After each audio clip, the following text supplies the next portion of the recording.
వివక్షత వద్దు, అందరూ సమానమే. జీరో డిస్క్రిమినేషన్ డే సందర్భంగా యాక్ట్ ప్రత్యేక కథనం. వివక్షత లేని సమాజం, అందరూ సమానమనే నినాదం, పేద ధనిక అనే తేడా లేకుండా అందరూ సోదర భావంతో మెలగడం, జాతి వర్ణ వివక్షత లేకుండా ఉండటం, బాధితుల పట్ల ప్రేమను చూపడం, జాతి, లింగం, లైంగికత, వయస్సు, మతం, వైకల్యం, ఇతర అంశాల ఆధారంగా వివక్షను తొలగించడం, ఇదే వివక్షత లేని దినోత్సవం ముఖ్య ఉద్దేశం. మరి జీరో డిస్క్రిమినేషన్ డే సందర్భంగా యాక్ట్ అందిస్తున్న ప్రత్యేక కథనం.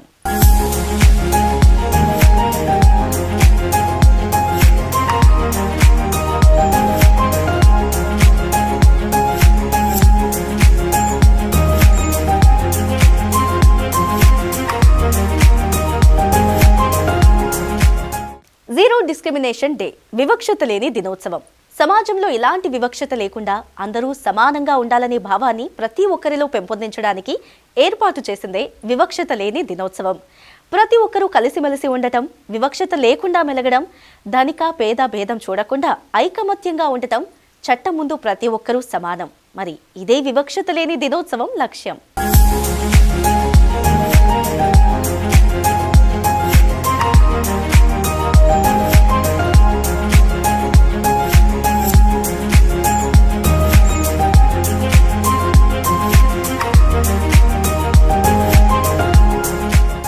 ఈ భారతదేశంలో ముఖ్యంగా తెలుగు ఉభయ రాష్ట్రాల్లో కుల వివక్ష రహితంగా 0% అవ్వాలన్న సదుద్దేశంతో మేము ఏసిటీ యాక్ట్ ద్వారా మేము ప్రతి ఒక్కరు కూడా ఆధిపత్య కులాలని చెప్పుకుంటున్నటువంటి కొన్ని కులాలు కమ్మ, రెడ్డి, కాపు, ఎలమదొరల కులాలకి ఒకటే మేము హెచ్చరిస్తున్నాము. గతంలో 2 గ్లాసుల పద్ధతి ఉండేది, అది పోయి ఇప్పుడు అంతరాలు రూపుమాపింది. ఇప్పుడు ప్రజెంట్ రూపుమాపి వివక్ష ఇంకా కొనసాగుతూనే ఉంది. అంటే కులాన్ని బట్టి ప్రాధాన్యత కల్పిస్తున్నటువంటి ఈ భారతదేశంలో రాజకీయ పార్టీలకు కూడా మేము ఒకటే హెచ్చరిస్తున్నాము. కుల వ్యవస్థ పోవాలి, కుల నిర్మూలన జరగాలి. వివక్ష ఇంకా కొనసాగుతూనే ఉంది ఈ భారతదేశంలో, ఈ తెలుగు ఉభయ రాష్ట్రాల్లో. ఈ వివక్ష కొనసాగడం వలన కొంత ఆర్థికంగా, రాజకీయంగా, ఉద్యోగపరంగా అన్ని కోణాల్లో మా దళితు, ఎస్సీ, ఎస్టీ, బీసీలు కూడా కొన్ని ఆర్థికంగా కానీ రాజకీయంగా కానీ అన్ని కోణాల్లో వెనుకబడి ఉన్నారు.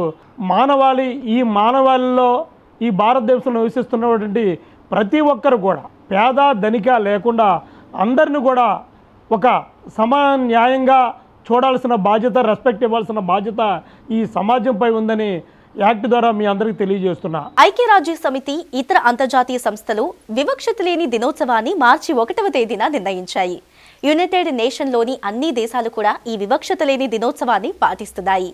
ఎయిడ్స్ బాధితులపై వివక్ష చూపుతున్న క్రమంలో యుఎన్ ఎయిడ్స్ వంటి సంస్థలు తొలుత ఈ దినోత్సవం ఏర్పాటుకు ప్రతిపాదించాయి.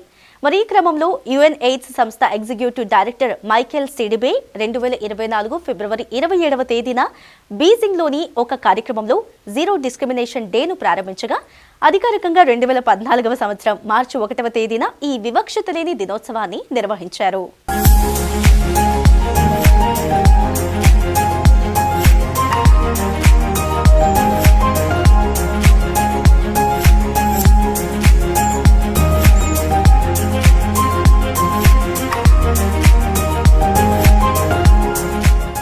విద్యార్థులను ప్రోత్సహిస్తూ మన యాక్ట్ టీవీ వారి యొక్క సౌజన్యంతో ఈ యొక్క సందేశాన్ని ఇవ్వటానికి ఈ యొక్క అవకాశాన్ని బట్టి ప్రత్యేకించి శుభాకాంక్షలు తెలియపరుస్తున్నాం. జాతి వివక్షత అంటే ఏమిటి, జాతి వివక్షత లేని సమాజాన్ని లేదా ఏ విధంగా మనం కాపాడుకోవాలి అనే విషయాన్ని చర్చిస్తూ 1945లో యుఎన్ఓ ఏర్పడినప్పటి తర్వాత అనేకమైన సంస్థల ద్వారా యుఎన్ఓ ఎయిడ్స్ సంస్థ సమాజంలో ఉన్న జాతి, లింగ, వర్గ విభేదాలు లేకుండా అందరికీ సమానమైనటువంటి అవకాశాలను కలగచేసే లక్ష్యంగా నవ సమాజ నిర్మాణంలో ఒక భాగంగా సమాజంలో ఉన్నటువంటి వివక్షతల్లో ఉన్నటువంటి కొన్ని వాటిని వాళ్ళు దృష్టికి తీసుకుని వచ్చారు. దానిలో ఉన్నటువంటి ప్రధాన ఉద్దేశం ఎయిడ్స్ బాధితులు మరియు లింగ భేదం లేకుండా లేదా అక్కడ ఉన్నటువంటి ప్రత్యేకమైనటువంటి జెండర్ ఏదైతే ఉందో దాన్ని దృష్టిలో పెట్టుకొని వివక్షత లేని సమాజం కోసం సమాజంలో ఉన్నటువంటి అన్ని వర్గాల ప్రజలు పోరాడాలనేటువంటి ఉద్దేశంతో ఈ యొక్క యాక్ట్ టీవీ సౌజన్యంతో కొన్ని వివక్షతలను ఈ యొక్క దృష్టి తీసుకుని వచ్చి పిల్లలకు వాటిని ప్రోత్సాహకరంగా చేస్తూ వాళ్ళ యొక్క నవ సమాజం కోసం ముందుకు వెళ్ళేటువంటి ఒక చిన్న ఉద్దేశమే దీన్ని అని చెప్పడానికి సంతోషిస్తూ ఉన్నాం. గౌరవప్రదంగా లేనటువంటి ప్రదేశంలో ప్రజలందరికీ గౌరవప్రదంగా ఇవ్వటం అనేది దీని యొక్క ముఖ్య ఉద్దేశం. భారత రాజ్యాంగం ఏదైతే చెప్పబడుతుందో 14వ ఆర్టికల్ అందరూ సమానమే, చట్టము దృష్టిలో అందరూ సమానం అనేటువంటి ఉద్దేశాలను మనం కలిగి ఉన్నాం. దాన్ని గౌరవిస్తూ నేను గౌరవంగా ఉండాలి, నా సమాజంలో ఉన్నవారు గౌరవంగా ఉండాలి అనేటువంటిది నినాదాన్ని కలిగినటువంటి భారత రాజ్యాంగం యొక్క స్వరూప లక్షణంలో ప్రధానమైనటువంటి దాన్ని ఆధారంగా చేసుకుని ప్రపంచంలో ఉన్నటువంటి స్త్రీ పురుషుల భేదాల మధ్యలో ఉన్నటువంటి భేదాలు, వారి యొక్క పని గంటలు, వాళ్ళకు ఇవ్వబడుతున్నటువంటి స్వేచ్ఛ, వాళ్ళకు ఉన్నటువంటి అనుభవిస్తున్నటువంటి హక్కులను వాటిలో ఉన్నటువంటి తేడాలను చేస్తూ ఏదైతే సీతాకోక చిలుక పరివర్తనం ఎలాగైతే చెందిందో ఒక దాని రూప విక్రియ అనేటువంటిది ఏ విధంగా సాగిందో అలాగే గొంగలి పురుగు దశ నుండి ఎగురుతూ స్వేచ్ఛను అనుభవిస్తున్నటువంటి సీతాకోక చిలుకను చూస్తున్నప్పుడు ఆ బటర్ఫ్లైలో ఉన్నటువంటి స్వేచ్ఛ, ఆ బటర్ఫ్లైలో ఉన్నటువంటి ఆనందం, దానిలో ఉన్నటువంటి సౌజన్యాన్ని ఆధారంగా చేసుకుని ప్రజలందరూ కలిసి వివక్షత లేని సమాజంలో ప్రతి ఒక్కరూ ఒక భాగంగా ఉండాలని, అట్టి వివక్షత లేని సమాజంలో మనమందరం కలిసి పోరాడాలని కోరుకుంటూ పిల్లలకు అట్లాంటి వివక్షత లేని సమాజాన్ని పరిచయం చేస్తున్నటువంటి ఈ శుభ సందేశాన్ని ఆధారంగా చేసుకుని వారిలో ప్రోత్సాహాలను కలగచేయటానికి యాక్ట్ టీవీ వారు నిర్వహిస్తున్న దానికి స్కూల్ పాఠశాల యాజమాన్యం అంతా దాని శుభాకాంక్షలు తెలియజేస్తున్నాం. Thank you one and all. వివక్షకు ఎవరైనా గురైతే దీని ప్రభావం సమాజంపై తీవ్ర ప్రభావం చూపుతుంది. ఇది మానవ హక్కులను కూడా ఉల్లంఘిస్తుంది. విద్య, ఆరోగ్య సంరక్షణ, ఉద్యోగావకాశాలను పొందేందుకు అడ్డంకులను సృష్టిస్తుంది. పేదరికం, అసమానతలను శాశ్వతం చేస్తుంది. మరి ఈ నేపథ్యంలోనే మొట్టమొదటిసారిగా ఐక్యరాజ్య సమితి ఈ వివక్షత లేని దినోత్సవాన్ని పాటించింది. ఈ దినోత్సవానికి ప్రత్యేకంగా సీతాకోక చిలుకను చిహ్నంగా ఏర్పాటు చేశారు. దీనికి సంబంధించి ఎన్నో కథలు, ఫోటోలను కూడా విడుదల చేయడం జరిగింది.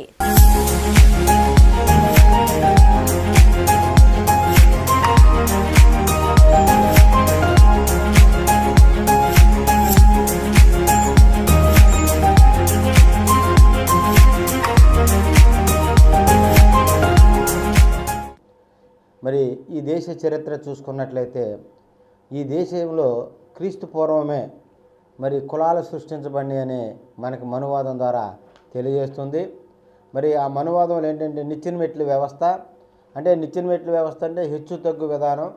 ఈ మనుషుల మధ్యన హెచ్చు తగ్గు విధానాన్ని మరి అమలు చేసినటువంటి వ్యక్తి మనువు, అందుకే మనువాదం అన్నారు. దాన్ని ఒక గ్రంథంగా తయారు చేసి ఈ మనిషి ఇలా ఉండాలి, ఈ మనిషి ఈ విధంగా జీవించాలి, అలా జీవిస్తేనే వాళ్ళకి ఈ సమాజంలో మరి బ్రతుకు తెరువుకి అవకాశాలు ఉంటాయని చెప్పి మనిషి మధ్యన వ్యత్యాసం పెట్టి వివక్షత చూపించినటువంటి వాదమే మరి మనువాదం. అలాంటి మనువాదాన్ని మరి క్రీస్తు పూర్వమే ఈ దేశంలో అమలు జరిగింది. మరి సృష్టి ఏర్పడిన దగ్గర నుంచి మరి కులాలు ఉన్నాయా అని మనం ఒకసారి ప్రశ్న వేసుకున్నట్లయితే ఈ దేశంలో కేవలం ఆర్యులు భారతదేశానికి వచ్చిన తర్వాతే మరి కులాలు సృష్టించబడి అనే విషయాన్ని మనకు చరిత్ర చెప్తుంది. మరి చరిత్రలో మరి భారతదేశంలోనే కులాలు ఉన్నాయా, లేదా ప్రపంచం మొత్తం మీద కులాలు ఉన్నాయా, ఒకళ్ళు మనిషి మధ్యన వివక్షత ఎందుకు, కులాలు ఉన్నప్పటికీ వివక్షత ఎందుకు చూపవలసిన అవసరత మరి ఏర్పడిందని ఒకసారి మనం మానవులుగా మనం ప్రశ్న వేసుకున్నట్లయితే మరి మనిషి మధ్యన ఇతర దేశాల్లో ఉన్నోడు లేనోడు, నల్లోడు తెల్లోడు అనే విధానమే తప్ప ఈ దేశంలో మరి కులాల మధ్యన వివక్షత చూపించడానికి ప్రధానమైన కారణం మనుస్మృతి, అదే మనువాదం అనే విషయాన్ని మరి యాక్ట్ ద్వారా సమాజానికి మేము తెలియజేస్తున్నాం. మరి దీన్ని మరి మనిషి యొక్క ప్రతిభని, మనిషి యొక్క ఆలోచన విధాన్ని, మనిషి యొక్క మానవత్వాన్ని మరి కించపరిచే విధంగా వాళ్ళ యొక్క టాలెంట్ని మరి ఎదగనికోకుండా చేసే విధానంగా ఈ మనువాదం తెలియజేస్తుంది. దీన్ని గ్రహించినటువంటి బాబాసాహెబ్ అంబేద్కర్, మరి బాబాసాహెబ్ అంబేద్కర్ గారి ముందు పూలే గారు, మరి పూలే గారి ముందు మరి గౌతమ్ బుద్ధుడు ఈ సమాజంలో సమాజ నిర్మాణం జరగాలి, మనిషిని మధ్యన ఏ విధమైనటువంటి వివక్షత ఉండకూడదు, ఎలాంటి హెచ్చుతగ్గు విధానం ఉండకూడదు అని చెప్పి వాళ్ళు సమాజంలో సామాజిక పోరాటాలు చేసినటువంటి చరిత్ర ఆనాడు ఉన్నది. మరి బాబాసాహెబ్ అంబేద్కర్ యొక్క ప్రత్యేకత ఏంటని మనం ఒకసారి ఆలోచించి ప్రశ్నించుకున్నట్లయితే, ఈ దేశంలో మరి మనిషి యొక్క హక్కు అంటే మానవ హక్కుల గురించి మాట్లాడినటువంటి మరి వ్యక్తి బాబాసాహెబ్ అంబేద్కర్. భారతదేశంలో బ్రిటిష్ వాళ్ళు పరిపాలించిన టైంలో కూడా ఈ దేశంలో కుల వ్యవస్థ ఉందే తప్ప మరి వాళ్ళు కూడా ఈ యొక్క వివక్షత నుంచి మనుషుల్ని కాపాడలేనటువంటి పరిస్థితి ఉందని మనకి చరిత్ర చెప్తుంది.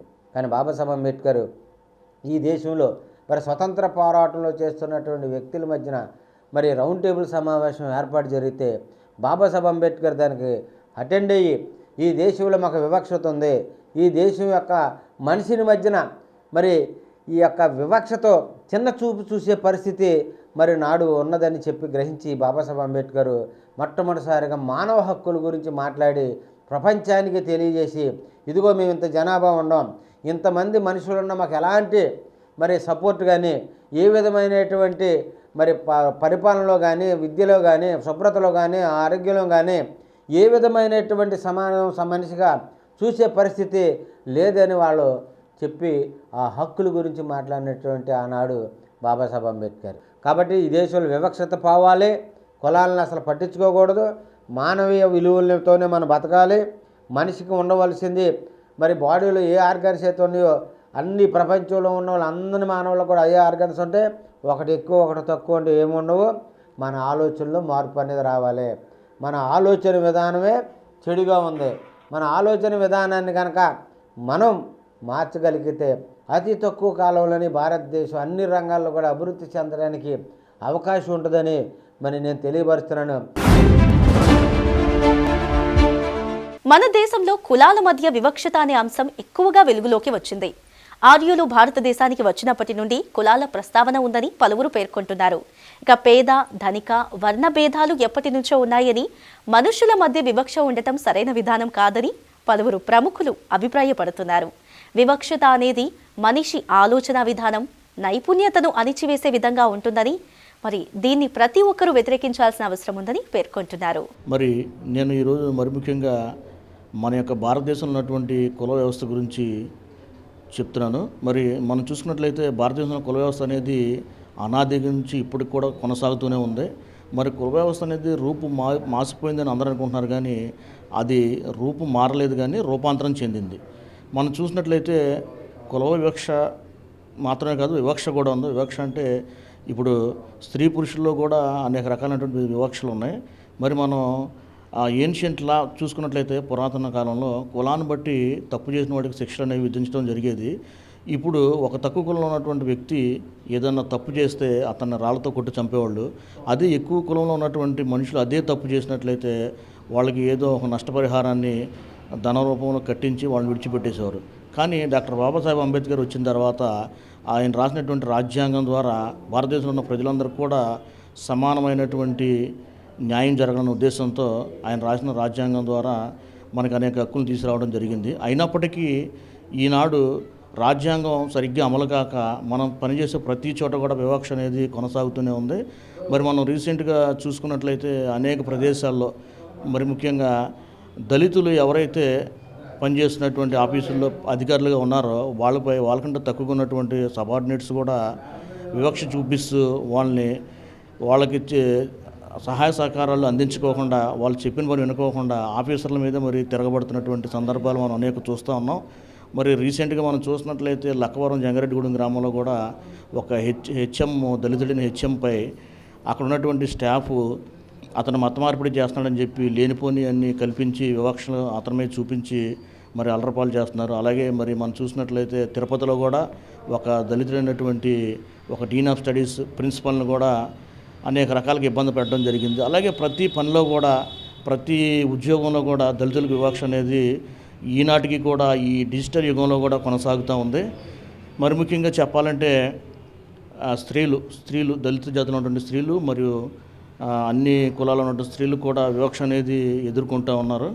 మరి వివక్ష తొలగిపోవాలంటే మరి ముఖ్యంగా రాజ్యాంగం ఏదైతే ఉందో అది పకడ్బందీగా అమలైతే తప్పితే ఈ యొక్క వివక్ష అనేది రూపుమాపుతుందని చెప్పి నేను తెలియజేసుకుంటున్నాను.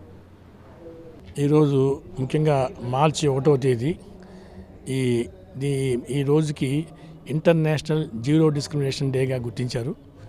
ఇది యునైటెడ్ స్టేట్స్ వాళ్ళు దీన్ని గుర్తించి ఈ డిస్క్రిమినేషన్ లేకుండా అందరూ సమానత్వం కావాలని చెప్పేసి ఇది ప్రజలకి ఆ విధంగా సంకేతాలు పంపించాలని చెప్పేసి ఈ ఉద్దేశంతో ఈరోజు ఇంటర్నేషనల్ జీరో డిస్క్రిమినేషన్ డేగా ఏర్పాటు చేయడం జరిగింది. ఆ సందర్భంగా కొన్ని విషయాలు చెప్పాలని చెప్పి నేను చెప్తున్నాను. ఎందుకంటే ఈ సమాజంలో చాలా రకాల రుగ్మతలు ఉన్నాయి. అంటరానితనం అనేది ఉంది. దాని తర్వాత సబ్సిక్వెంట్గా వచ్చిన ఎయిడ్స్ ఇలాంటి రోగాల గురించి కూడా చాలా పక్కన వివక్షత చూపిస్తున్నారు. ఇలాంటివి ఉండకూడదని చెప్పేసి ప్రజల్లో చైతన్యం తీసుకురావాలని చెప్పేసి ఈ విధంగా ఈ రోజుకి చాలా ప్రాముఖ్యత ఇచ్చారు. దీనివల్ల ఏంటంటే సమాజం అంతా ఒకే కుటుంబంగా ఉంటుందని, రాష్ట్రాలు దేశాలు సుభిక్షంగా ఉంటాయని, మత కలహాలు ఉండవని, అందరూ సహాయం చేసుకుంటారని, మనిషి దైవత్వం చూస్తారని చెప్పేసి ఈ ఉద్దేశంతో ఈ ఏర్పాటు చేయడం అండి. ఈ ప్రత్యేకంగా ఇలాంటి మరి యునైటెడ్ స్టేట్స్ వాళ్ళు చేసింది 2014లో చేసిన 2017 నుంచి, అలాగే మన ఇండియాలో కూడా ఈ విధంగా దాన్ని ఏర్పాటు చేయడం జరిగింది. ఈ విధంగా ఈ రోజున నేను ఈ డేకి శుభాకాంక్షలు తెలియజేస్తూ విరమిస్తున్నాను. Thank you. బ్రిటిష్ కాలంలో ఎక్కువగా కుల వివక్షత కనిపించిందని, గౌతమ బుద్ధుడు, మహాత్మా జ్యోతిరావు పూలే, డాక్టర్ బిఆర్ అంబేద్కర్లు వివక్షతకు వ్యతిరేకంగా ఎన్నో పోరాటాలు చేశారని పలువురు పేర్కొంటున్నారు.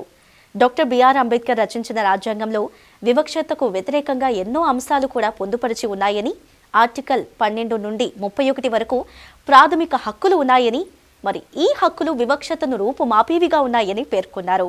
వివక్షత లేకుండా చూడటమే చట్టం చెబుతుందని, చట్టం ముందు అందరూ సమానంగా ఉండాలన్నదే వివక్షత లేని దినోత్సవ లక్ష్యమని స్పష్టం చేశారు. జీరో డిస్క్రిమినేషన్ డే అన్నది ఐక్యరాజ్య సమితి వారు పాటించమన్నారు. భారతదేశం పాటిస్తుంది. దీని యొక్క ముఖ్య ఉద్దేశం ఏమిటి అంటే సమాజంలో హెచ్ఐవి ఉన్నవారు, ఎయిడ్స్ ఉన్నవారు, అలాగే సెక్స్ వర్కర్సు, మాదక ద్రవ్యాలు ఉపయోగిస్తున్న వారిని సమాజము చిన్న చూపు చూస్తుంది, వివక్షత చూపిస్తుంది.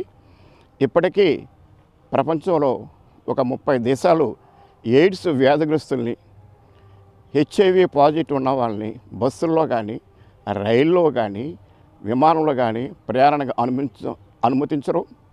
దాని మూలంగా ఎవరైతే చదువుకోవాలనుకుంటున్నారో వాళ్ళ హక్కుని పోగొట్టుకుంటున్నారు. ఐక్య సమితి ఒక ముఖ్య ఉద్దేశం ఏమిటి అంటే 2030కి ప్రపంచం ఎయిడ్స్ రహిత సమాజం ఏర్పాటు చేయాలని ఒక నినాదం ఇవ్వడం జరిగింది. దానికి ఇటువంటి వివక్షత చూపించడం, ఆ యొక్క ఉద్దేశం సాధించడం తప్పు. 2025ని ఐక్య సమితి ఒక స్లోగన్ ఇచ్చింది, వి స్టాండ్ విత్ దమ్ అని. మనం నిలబడి ముందుకు వెళ్తే ఎయిడ్స్ వివక్షత లేకుండా చేయవచ్చని. రీసెంట్గా గౌరవ సుప్రీంకోర్టు సెక్స్ వర్కర్స్ని వాళ్ళ యొక్క వృత్తిని విమర్శించవద్దని, వారికి అంబేద్కర్ రాసిన రాజ్యాంగం ప్రకారము ఆర్టికల్ 14 సమానత్వము, ఆర్టికల్ 15 వివక్షత లేని సమాజము, ఆర్టికల్ 21 స్వేచ్ఛాయుతంగా గౌరవప్రదంగా సమానత్వంతో వివక్షత లేని గౌరవప్రద జీవితం గడపడానికి సెక్స్ వర్కర్స్ కూడా అర్హులని. ఆ యొక్క కేసు బుద్ధదేవ్ కర్మాస్కర్ వర్సెస్ వెస్ట్ బెంగాల్ అనే కేసు అవడం మూలంగా ఎవరైతే బాధిత మహిళలు ఉన్నారో వాళ్ళ హక్కుల్ని భారత ప్రభుత్వం కాపాడుతుంది. అట్లాగే ఈ మధ్యన మనం ఎక్కువగా చూస్తున్నాం, సోషల్ మీడియా ఎఫెక్ట్ ఎక్కువగా ఉంది. ఈ సోషల్ మీడియాలో, పేపర్లో చిన్నపిల్లల మీద అగత్యాలు, చిన్నపిల్లల మీద నేరాలు, మహిళల మీద నేరాలు పేపర్లో వేసేస్తున్నారు. పేరుతో సహాయిస్తున్నారు, తల్లిదండ్రుల పేరుతో సహాయిస్తున్నారు. ఇది నిషిద్ధం.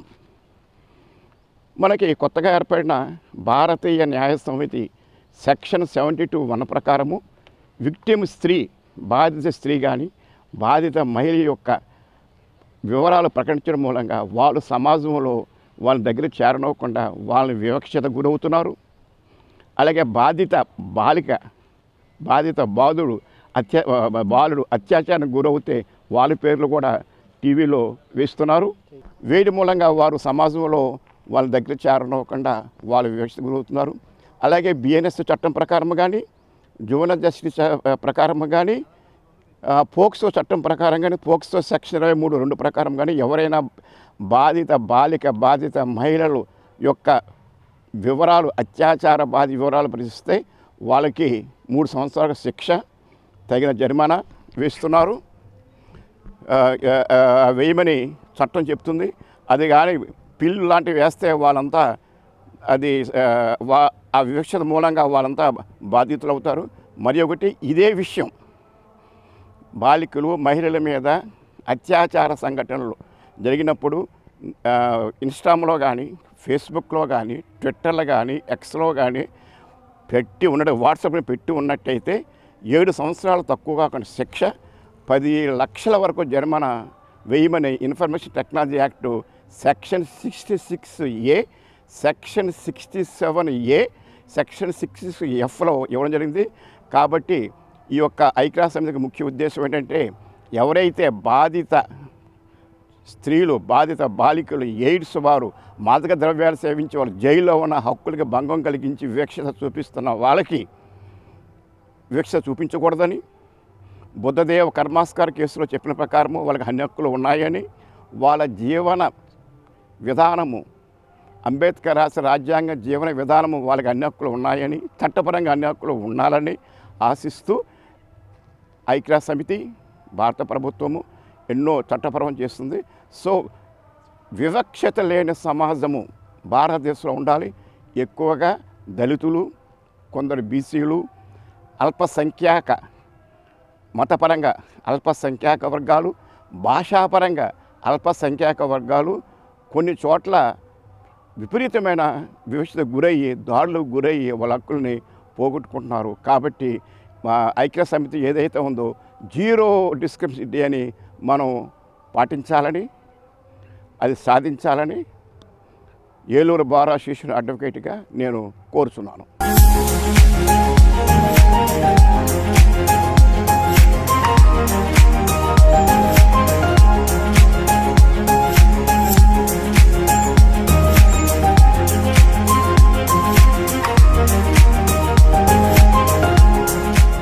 సమాజంలో అందరూ సమానమే. భారత రాజ్యాంగం కూడా అదే ప్రస్తావిస్తుంది. జాతి వివక్షత లేని సమాజం కోసం ఎంతో మంది ఎన్నో పోరాటాలు చేశారు. ఎయిడ్స్ బాధితుల పట్ల వివక్షత చూపకుండా ఉండటం అత్యంత ప్రాధాన్యం. అలాగే స్త్రీ పురుషుల మధ్య భేదాలు లేకుండా చూడాలన్నదే వివక్షత లేని సమాజం ముఖ్య ఉద్దేశం. అంతర్జాతీయ వివక్షత లేని దినోత్సవం సందర్భంగా సమాజంలో వివక్షత అంతరిస్తుందని ఆశిద్దాం.